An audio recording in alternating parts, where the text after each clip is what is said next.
जय हिंद दोस्तों। आपका स्वागत करता हूं आपके अपने YouTube परिवार आज़ाद एकेडमी में। सबसे पहले आप सभी को हैप्पी न्यू ईयर 2026 स्टार्ट हो रही है और नया साल आ रहा है, तो सबसे पहले तो नववर्ष की आपको हार्दिक शुभकामनाएं। और उसके साथ साथ नया साल आपके लिए बहुत सारी खुशियां लेकर आए, ऐसी मैं आशा करता हूं, क्योंकि 2026 शुरू हो रही है और हम आपको पहले ही बता चुके हैं 2026 में वैकेंसियां बम्पर आएंगी। तो बम्पर आएंगी तो बम्पर आने में आपकी खुशी का ठिकाना नहीं रहना चाहिए, क्योंकि अधिकतर सिलेक्शन होंगे। ये तो नहीं कह सकते कि सारे के सारे लोग सिलेक्ट हो जाएंगे, लेकिन जो मेहनत करेगा वो सिलेक्ट हो जाएगा। तो हम आपको पहले से ही बताते चले आए हैं, बराबर आपको बता रहे हैं कि दिसंबर में आपका उत्तर प्रदेश पुलिस कांस्टेबल का नोटिफिकेशन जारी होगा ही होगा। और आज 31 दिसंबर है। 31 दिसंबर को यूपी पुलिस कांस्टेबल का नोटिफिकेशन जारी हो चुका है। चूंकि 1 तारीख का ये वेट नहीं कर सकते थे, लास्ट दिन ही जारी क्यों किया उसकी भी एक वजह है, उसका एक मेन कारण है। वो कारण ये है क्योंकि उन्हें एज जो है वो लेनी थी आपकी 1/7/2025 से। अगर 26 कर देते तो फिर वो एज उन्हें 26 से लेनी पड़ती और 1 साल बढ़ जाता तो बहुत से कैंडिडेट इसमें बाहर हो सकते थे। इसीलिए उन्होंने आज अंतिम दिवस में, यानी 2025 के लास्ट दिन, इस विज्ञापन को जारी किया है।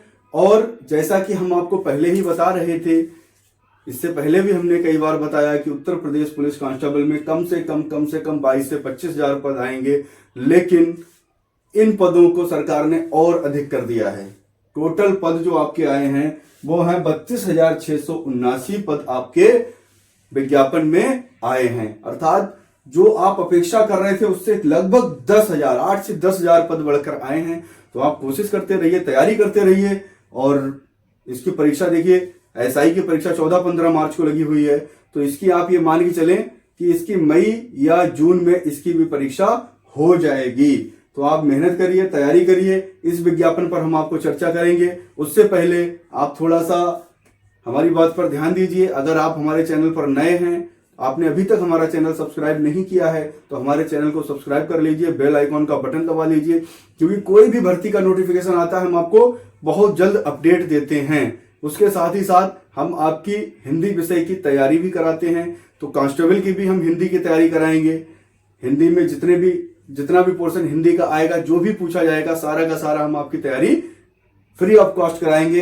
कोई हम इसमें अपना बैच लॉन्च नहीं कर रहे हैं, कोई हम फीस नहीं रख रहे हैं, कोई पेड बैच नहीं है। सीधे आप हमारे चैनल पर जाएंगे और जैसे ही आप चैनल हमारे सर्च करेंगे तो हमारी हिंदी की व्याकरण की प्लेलिस्ट आपको मिलेगी। उसमें आप हमारी क्लासेस देखकर आप तैयारी कर सकते हैं। और हमारी कोशिश यही रहेगी, तैयारी आपकी ऐसी कराई जाए कि हिंदी आप कम से कम 100% नहीं तो 99-98% क्वेश्चन आप सही करके आए।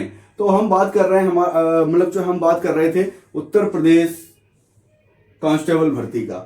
काफी दिन से चर्चाएं थी, नवंबर में विज्ञापन इसका जारी होना चाहिए था। सरकार ने, जो उत्तर प्रदेश पुलिस भर्ती बोर्ड है, उसने अपना जो कार्यक्रम जारी किया था उसमें इन्होंने नवंबर का रखा था कि नवंबर में हम इसका विज्ञापन जारी करेंगे। लेकिन कुछ कारण रहे होंगे, कुछ तो वजह रही होगी, जो 1 महीना ये विज्ञापन आपका लेट जारी हुआ है। लेकिन विज्ञापन फिलहाल, ये बहुत बड़ी खुशखबरी है, आपके सामने विज्ञापन आ चुका है। आप अब इसमें फटाफट फॉर्म अप्लाई करिए, तैयारी करिए और दौड़ लगाइए, क्योंकि दौड़ तो होनी ही होनी है। ठीक है, तो दौड़ आप ये नहीं कि आप रिटन परीक्षा क्रॉस करने के बाद दौड़ लगाएंगे और उसके बाद आप क्रॉस कर जाएंगे। दौड़ अभी से रेगुलर लगाना शुरू कर दीजिए। और बात करते हैं अब कांस्टेबल में पद कौन से, कितने पद हैं। तो देखिए, आरक्षी नागरिक पुलिस जो सिविल सर्विस है, सिविल पुलिस जो है, उस सिविल पुलिस के पद जो हैं वो आपके हैं 10,469। सिविल के महिला पुलिस दोनों मिलाकर जो है 10,469 हैं। आरक्षी का मतलब देखिए कांस्टेबल होता है, ठीक है। तो आरक्षी पीएससी यानी कांस्टेबल पीएससी के हैं 15,131, सबसे ज्यादा इसी के पद हैं।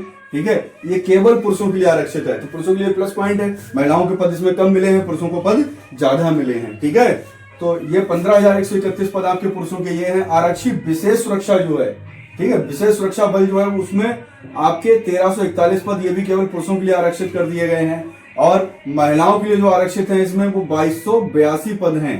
विशेष सुरक्षा में महिलाओं के 2282 हैं, पुरुषों के 1341 हैं। तो अगर यहाँ पुरुषों के कम है तो कोई दिक्कत नहीं, पुरुषों के यहाँ बहुत ज्यादा है। इसके देखिए अब महिला जो शाखा है, महिला शाखा में केवल लखनऊ, बदायूं और गोरखपुर इन 3 जिलों के लिए आपके पद 2282 हैं। अन्य जिलों में इनकी भर्तियां नहीं होंगी। आरक्षित घुड़सवार जो हैं वो घुड़सवार के आपके 31 हैं, ये भी केवल पुरुषों के लिए आरक्षित हैं। घुड़सवार 31 पद हैं। जेल वार्डर पुरुष के जो हैं वो 3279 पद हैं। महिलाओं के यहाँ भी बहुत कम दिए हैं, 106 पद दिए हैं। ठीक है, जेल वार्डर महिलाओं के 106 पद दिए हैं, पुरुषों के 3279, 3279 पद दिए हैं। तो इस तरह से अगर हम टोटल करें तो कुल मिलाकर हमारा 32,679 पद बनते हैं। तो ये पद हमारे कम नहीं है, बहुत हैं देखा जाए तो। ठीक है, क्योंकि जो विज्ञापन जारी करने को थे उसमें लगभग 22,000 पदों का जिक्र किया था कि 22,000 के लगभग ये घोषित होंगे, लेकिन विज्ञापन आते आते ये कम से कम 10,000 पद बढ़ चुके हैं। तो ये भी आपके लिए प्लस पॉइंट है, मेहनत करिए, आपका सिलेक्शन हो जाएगा। तो ये तो आपकी पदों की संख्या रही, टोटल पद आपके ये हैं, किस शाखा में कितने हैं वो सब हमने बता दिया है। अब बात करते हैं कि कुल पद ये हो गए। अब बात करेंगे हम आवेदन तिथि। तो देखिए 31 से ही इन्होंने आवेदन, आज ही विज्ञापन जारी किया, आज से ही आवेदन स्टार्ट कर दिए हैं और अंतिम तिथि जो रखी है वो है 30 जनवरी 2026।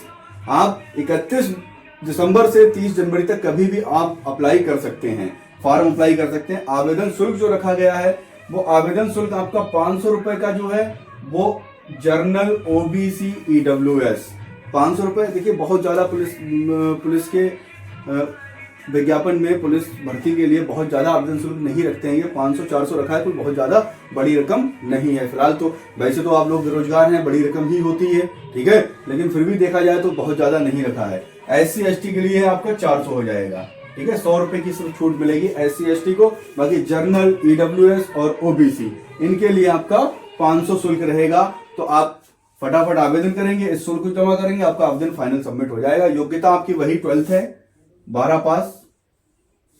इंटरमीडिएट आपका होना चाहिए, इंटरमीडिएट आप हैं, आप फॉर्म इसमें अप्लाई कर सकते हैं। और आयु सीमा जो है वो आपकी 18 से 22 वर्ष तक है। 18 से 22 तक के युवा इसमें अप्लाई कर सकते हैं। और उसके साथ ही देखिए SC ST OBC जो भी आपकी छूट रही थी 5 वर्ष की, वो आपकी छूट इसमें रहेगी। अर्थात OBC के लिए, SC ST OBC के लिए ये 27 वर्ष हो जाएगी और बाकी जनरल EWS के लिए ये 18 से 22 वर्ष है। एज आपकी होगी काउंट वो 1/7/2025 से काउंट होगी, यानी 1/7/2025 को आपकी कम से कम 18 वर्ष हो और अधिक से अधिक 22 वर्ष हो। विस्तृत विज्ञापन में उन्होंने पूरी डेट वाइज दे रखी, इतने मतलब जो है 2/7/2003 से 1/7/2007 तक इस तरह से उन्होंने दे रखा है। तो आप विस्तृत विज्ञापन देखेंगे समझ में आ जाएगी। भर्ती प्रक्रिया आपकी देखिए, अब ये तो आपकी और हाँ, महिलाओं के लिए इसमें विशेष छूट दी गई है, वो आपकी 18 से 25 वर्ष तक रहेगी, ठीक है। इन्हें 3 साल की इधर छूट मिलेगी और उसके अलावा SC ST और OBC को 5 साल और मिलेगी। तो ये 18 से 30 वर्ष तक की महिलाएं इसमें फॉर्म डाल सकती हैं। आरक्षित वर्ग वाले 30 तक और जनरल EWS आपके 25 साल तक के कैंडिडेट, महिलाएं कैंडिडेट आपकी फॉर्म डाल सकते हैं। तो ये तो देखिए हम बिंदुवार चर्चा कर रहे हैं। बाकी भर्ती प्रक्रिया इसकी देखिए रहेगी, लिखित परीक्षा जो आपकी होगी 300 अंक की, 300 अंक की एक लिखित परीक्षा होगी, जिसमें 150 प्रश्न पूछे जाएंगे। समय आपका होगा 2 घंटा और एक क्वेश्चन आपका 2 अंक का होगा। तो 150 क्वेश्चन अगर पूछे जा रहे हैं तो आप 300 नंबर में अगर आप मेरा ये अपना अनुमान है, बाकी पेपर की कठिनता का स्तर डिसाइड करेगा कि कितने तक मेरिट जाएगी, लेकिन अगर आप 200 से 220 तक का आंकड़ा अगर आप छू रहे हैं तो इसमें आप जो हैं सिलेक्ट हो सकते हैं। अब मैं ये नहीं कह रहा हूं 200 का छूना ही छूना है, ठीक है। पिछली बार मेरिट डाउन रही थी, इस बार हो सकता है जो पासिंग रखा है, पासिंग तो देखिए आपको लाने ही लानी है, ठीक है। पासिंग मार्क्स से ऊपर लाने हैं आपको। फिलहाल जो है ऐसा भी हो सकता है 150 से नीचे आ जाए लिस्ट मेरिट, ठीक है, लेकिन वो बाद की बात है, उस पर हम बाद में चर्चा करेंगे जब एग्जाम हो जाएगा। फिर हम आपको कट ऑफ, इसकी एक्सपेक्टेड कट ऑफ आपको बताएंगे, वो बाद की बात है, क्योंकि कठिनता का स्तर डिसाइड करता है कि मेरिट कितनी जा रही है। अगर पेपर ज्यादा सरल है तो मेरिट हाई आएगी, कठिन है तो नीचे आएगी। ठीक है, ये तो आपका देखिए लिखित परीक्षा हो गई। लिखित परीक्षा में वही आपका जो है जीएस वगैरह, मैथ, हिंदी और आपका भाई मूल विधि वगैरह ये सब कुछ आएगा। ठीक है, सिलेबस पे भी हम इसकी चर्चा करेंगे, वो हम अपनी नेक्स्ट क्लास में चर्चा करेंगे। सिलेबस का क्या आएगा, कहाँ कौन कौन से सिलेबस है, वो सारा कुछ हम आपको, किस सब्जेक्ट का क्या क्या सिलेबस है, वो हम आपको एक अलग से वीडियो बनाएंगे, उस पर चर्चा करेंगे। ठीक है, तो इसीलिए हमने अभी केवल भर्ती प्रक्रिया के बारे में बहुत ज्यादा विस्तार से नहीं समझाया है, थोड़ा सा बताया। भर्ती प्रक्रिया जो है इसकी वो लिखित परीक्षा के आधार पर होगी। सबसे पहले लिखित परीक्षा होगी, उसके बाद आपकी शारीरिक दक्षता मतलब शारीरिक परीक्षा होगी, उसमें शारीरिक दक्षता होगी और आपकी लंबाई चौड़ाई नापी जाएगी। ठीक है, तो लंबाई, पुरुषों के लिए लंबाई 168 सेंटीमीटर आपकी होनी चाहिए। ठीक है, एसटी के कैंडिडेट के लिए 160 सेंटीमीटर है, छूट दी गई है 8 सेंटीमीटर के एसटी को, केवल एसटी को दी गई है, एससी को छूट नहीं दी गई है। बाकी जनरल, ओबीसी सबके और एससी के लिए 168 सेंटीमीटर आपकी लंबाई होनी चाहिए। सीना 79 सेंटीमीटर और 5 सेंटीमीटर का फुलाव यानी 84 सेंटीमीटर फुलाव के साथ सीना ओबीसी, जर्नल और एससी के लिए होगा। ठीक है, और एसटी के लिए इसमें भी 2 सेंटीमीटर की छूट है, उनका 77 सीना होना चाहिए, फुलाव के साथ आपका 82 हो जाएगा। ठीक है, इसके बाद महिलाओं की लंबाई जो है 152 सेंटीमीटर और एसटी के लिए स्पेशली 147 सेंटीमीटर अगर महिला की लंबाई है तो उसका वो यहां से आपकी आगे बढ़ जाएगी इस चरण से। और जब ये चरण देखिए, पहले भर्ती प्रक्रिया में जो पहले लिखित परीक्षा होगी, उसके बाद इस चरण में आपकी लंबाई वगैरह नापी जाएगी। इसमें से भी जब ऊपर आप निकल जाएंगे, इससे बढ़ जाएंगे, तो लास्ट में आपकी होगी दौड़। ठीक है, शारीरिक दक्षता परीक्षा में सीधे सीधे आपकी दौड़ होगी, जिसमें पुरुष की 4.8 किलोमीटर है, 25 मिनट में आपको ये दौड़ना है। महिलाओं को 2.4 किलोमीटर की रेस कितने में लगानी है, 14 मिनट में लगानी है। तो बहुत ज्यादा ऐसा नहीं है कि रेस बहुत ज्यादा कठिन है।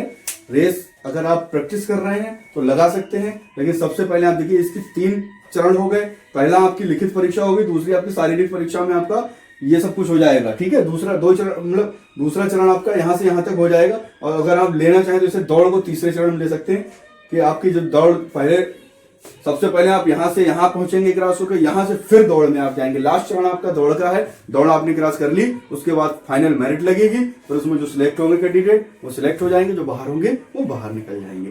तो ये तो पूरी प्रक्रिया हमने आपको बता दी। विज्ञापन जारी हो चुका है, बहुत जल्दी आप कोशिश करिए जल्द से जल्द फॉर्म भरने की और मेहनत करिए, तैयारी करिए, क्योंकि आपकी लगन ही डिसाइड करेगी आपका सिलेक्शन होगा या नहीं होगा। घर बैठे से देखिए कुछ नहीं होता है, घर बैठने से कुछ नहीं होता, या मान लिया बिना तैयारी करके सोचें, वही चीज है कि बिना परिश्रम के आपको फल नहीं मिल सकता। आपको फल पाने के लिए परिश्रम करना ही पड़ेगा। अगर आप परिश्रम करेंगे तो आज नहीं तो कल आपको फल मिलेगा। ऐसा नहीं है कि देखिए देर, कहते नहीं कि देर हो सकती है लेकिन मायूस आप नहीं होकर जाएंगे। देर तो आपको सफलता मिलने में हो सकती है, लेकिन ये जरूरी नहीं कि आप मतलब जो है मायूस ही हो जाएं। अब वहीं से जब मायूस होकर आप परिश्रम छोड़ देंगे, वहीं से आप पीछे हट जाएंगे, फिर पीछे हटने में आप पीछे रह जाएंगे। आपको परिश्रम करना है, कोशिश करनी है, लगातार कोशिश करनी है, क्योंकि हरिवंश राय बच्चन जी ने कहा कोशिश करने वालों की कभी हार नहीं होती, लहरों से डरकर नौका पार नहीं होती, कोशिश करने वालों की हार नहीं होती। तो अगर आप कोशिश कर रहे हैं तो आपकी हार नहीं होगी, ये निश्चित है, आप जीतेंगे, भले ही उसके लिए समय लगे। तो मेरी शुभकामनाएं हैं आपके साथ कि आप मेहनत करिए, तैयारी करिए और आप सिलेक्ट होइए, सरकारी नौकरी पाइए और अपने माता पिता का सपना पूरा कीजिए। क्योंकि मुझे पता है दंश लोग कैसे झेलते हैं, उस परेशानियों को कैसे झेलते हैं। बेरोजगारी का दंश बहुत खतरनाक होता है। कोशिश करते रहते हैं लोग कि हमारी कहीं रोजगार मिल जाए, हमारी कहीं नौकरी लग जाए, लेकिन नौकरी पाना बहुत मुश्किल होता है। बहुत से तो बच्चे जो थोड़ा समस्याओं से नहीं जूझ पाते, नहीं लड़ पाते, सुसाइड वगैरह कर लेते हैं, लेकिन सुसाइड इसका समाधान नहीं है। आप मेहनत करिए, अगर लग रही नौकरी अच्छी बात है, वरना आप कुछ और अपना कारोबार शुरू करिए, वो तो एक अलग बात। सुसाइड कोई इसका आपके सामने सुसाइड एक ऑप्शन नहीं है। तो चलिए आज के लिए, आज की वीडियो में हम आपको इतना ही बताएंगे। नेक्स्ट वीडियो में हम आपको उत्तर प्रदेश पुलिस कांस्टेबल में सिलेबस क्या होगा उसके बारे में चर्चा करेंगे। और सिलेबस के चर्चा के साथ साथ हम आपको बता रहे हैं, देखिए हम हिंदी की क्लास लेते हैं, केवल हिंदी की क्लास लेंगे हम। बाकी अगर आपके कमेंट वगैरह आते हैं अदर सब्जेक्ट के लिए तो हम टीचर अरेंज कर सकते हैं, लेकिन फिलहाल तो अभी हम हिंदी केवल पढ़ाते हैं। तो हम हिंदी के आपको पूरा का पूरा तैयारी इसकी कराएंगे। जितने भी क्वेश्चन हिंदी के आते हैं सारे के सारे क्वेश्चन हम आपको तैयार कराएंगे और पूरी कोशिश कराएंगे आप हिंदी में कम से कम 98 से 100% करके आएँ। 95 से नीचे तो मेरा टारगेट रहता है कोई बच्चा ना रहे अगर ढंग से तैयारी कर रहा है। चलिए साथियों, बहुत बहुत धन्यवाद। मिलते हैं हम अपनी नेक्स्ट वीडियो में। तब तक के लिए आशा करता हूं कल से नया वर्ष चालू हो रहा है और आपके लिए नया वर्ष बहुत मंगलकारी साबित हो।